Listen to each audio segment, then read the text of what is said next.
Hello students, today we will discuss lesson plan based on RCM approach of teaching of mathematics. Okay.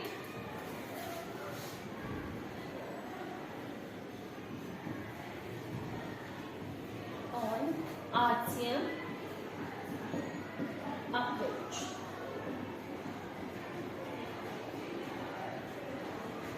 Okay. तो RCM firstly what is RCM? Regional college of education in Mysore. आपको सबसे पहले जो RCM है उसकी full form जो है वो सब बच्चों को आनी चाहिए। Now I will start your lesson plan on RCM approach and on teaching of mathematics. Okay, अब देखिए सबसे पहले हमारे पास ए पॉइंट आता है जिसमें आइडेंटिफिकेशन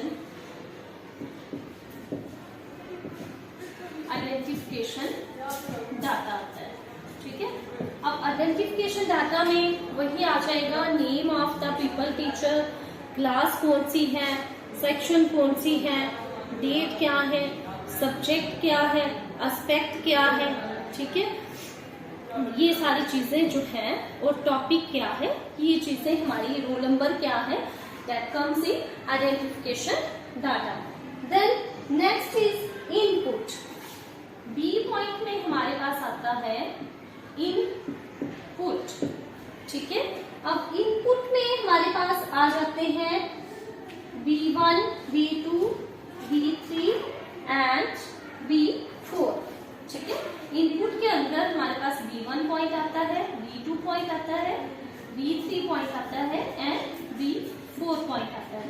अब देखिए B1 में हमारे पास क्या आता है, सबसे पहले टीचिंग पॉइंट्स।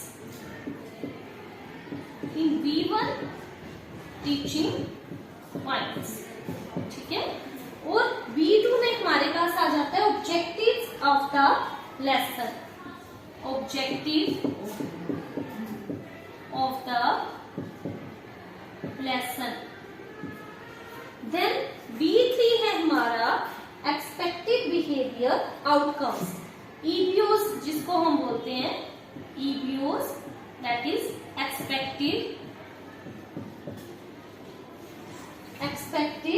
behavior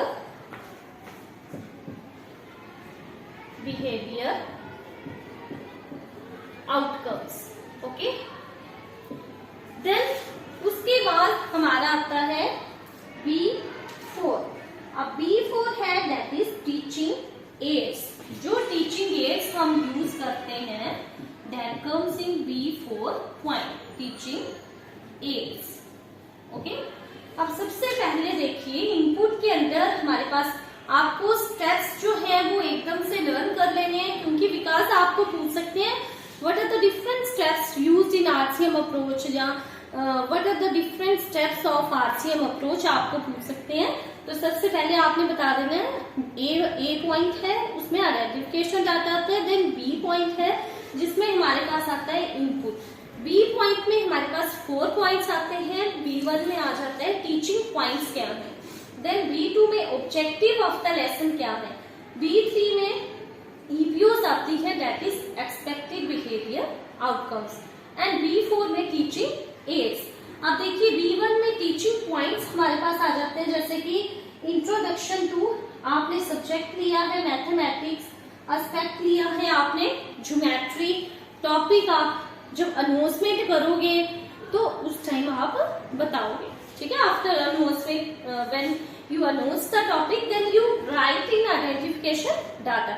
जब आप अनाउंस करोगे आफ्टर दैट आप क्या करोगे, टॉपिक जो है वो पहले से नहीं लिखना है, आपने जो लेसन डिलीवर करना है तो आइडेंटिफिकेशन डाटा में जो टॉपिक है वो कुछ बच्चे हैं वो स्टार्टिंग में फिल कर देते हैं टॉपिक। नो, कैसे फिल कर दिया आपने, जब तक आपने उनसे मोटिवेशन नहीं किया, जब तक आपने अनाउंसमेंट नहीं की अपने टॉपिक की, then how you write it. ठीक है, तो आपने क्या करना है, उसको बाद में अनाउंसमेंट करके, उसके बाद मोटिवेशनल वगैरह करके, अनाउंसमेंट करके फिर आप टॉपिक लिखोगे। ठीक है, तो टीचिंग पॉइंट्स में हमारे पास आ जाएंगे फिर, जैसे कि एंगल है, इंट्रोडक्शन टू एंगल्स आ गया, interior and exterior of an angle, some special angles, then kinds of angle. Then objectives of the second one is objectives of the lesson.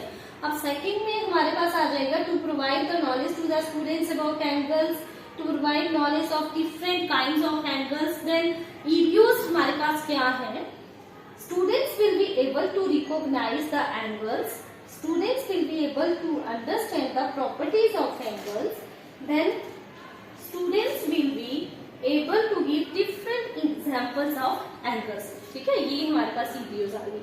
Then comes teaching aids. अब आपने कौन कौन से teaching add जो अपने lesson को आपने deliver किया, प्रेजेंटेशन की, उसमें आपने कौन कौन से टीचिंग एड जो है आप यूज कर रहे हो। जैसे आप चार्ट यूज कर रहे हो, जब कोई मॉडल यूज कर रहे हो, चार्ट हो गया, रोलिंग बोर्ड आप यूज कर रहे हो, डस्टर आप यूज कर रहे हो, देन पॉइंटर आप यूज कर रहे हो, ठीक है, चॉक आप यूज कर रहे हो और चार्ट आप यूज कर रहे हो रिलेटेड टू योर टॉपिक। उसके बाद सी में हमारे पास आ जाता है प्रोसेस। नेक्स्ट पॉइंट, ठीक है, ये फर्स्ट पॉइंट हमारा, ये second and C third point, ठीक है, ये उसके अंदर है। देन सी पॉइंट में हमारे पास आ जाती है प्रोसेस, और प्रोसेस में हमारे पास आ जाते हैं C1, C2, देन C3, ठीक है, C3, C1, C2, C3 और उसके बाद C4, C5, ठीक है, C4, C5 ये आते हैं हमारे प्रोसेस के अंदर। अब C1 में क्या है, C1 में है मोटिवेशन। हम क्या करेंगे, मोटिवेशन क्वेश्चंस करेंगे इसमें, ठीक है, जैसे व्हाट इज रे क्या होती है, व्हाट इज पॉइंट, जैसे कुछ भी आपने पूछ लिया, आपने मोटिवेशनल क्वेश्चंस बच्चे के प्रीवियस नॉलेज को टेस्ट किया, मोटिवेशन क्वेश्चंस किए, तो C1 में हमारा आ जाता है मोटिवेशन। देन C2 में हमारे पास आता है announcement of the topic. After motivation आप क्या करते हो, अनाउंसमेंट ऑफ द टॉपिक, ठीक है, जब आपने मोटिवेशन कर लिया, देन आफ्टर दैट आप क्या करोगे, अपने टॉपिक को अनाउंसमेंट करोगे, और अनाउंसमेंट करने के बाद जो आपका आइडेंटिफिकेशन डाटा है, वहां पे जहां लिखा है टॉपिक, वहां पे आप अपना टॉपिक जो है वो लिख दोगे, ठीक है। देन C3 में हमारे पास आ जाता है प्रेजेंटेशन। C3 स्टेप में क्या आ जाता है हमारे पास, प्रेजेंटेशन। इसमें जो भी आपने टीच करना है बच्चे को, पूरा आप डिलीवर करोगे, अपने लेसन को प्रेजेंट करोगे, ओके। देन पूरा लेसन आप डिलीवर कर लिया, आपने प्रेजेंट कर दिया, डिफरेंट टाइप्स ऑफ एंगल्स वगैरह पूरा बता दिया। देन उसके बाद हमारा C4 होता है क्लोजर्स और जर्नलाइजेशन, ओके। इसमें क्या क्लोजिंग कर दोगे और जर्नलाइज करोगे होल टॉपिक, जितना भी आपने प्रेजेंट किया है, जितना भी आपने पढ़ाया है, तो well students we have discuss this, पूरा आप जर्नलाइज कर लोगे। देन C5 हमारे पास आ जाता है एप्लीकेशन,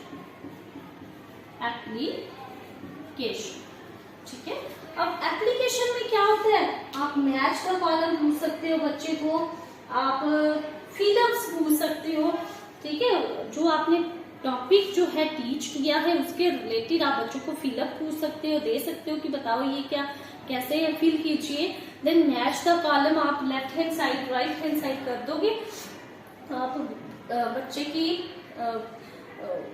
बच्चे को ब्लैक बोर्ड के पास बुला के आप बोल सकते हो यहीं पे आप करिए, ठीक है, फिजिकल पार्टिसिपेशन आप करवा सकते हो बच्चे की, तो that is application step.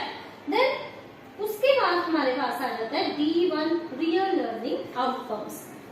D step आता है, ठीक है, D1 आता है उसमें रियल लर्निंग आउटकम्स, ठीक है, real learning outcome. Pupil teacher will ask few questions, ठीक है, इसमें क्या होगा, थोड़े बहुत वो उनसे क्वेश्चन जो है प्यूपल टीचर पूछेगा कि जो भी उसने टीच किया है उसके रिलेटेड उनसे क्वेश्चनिंग जो है वो करेंगे। देन D2 में क्या होता है, होम असाइनमेंट।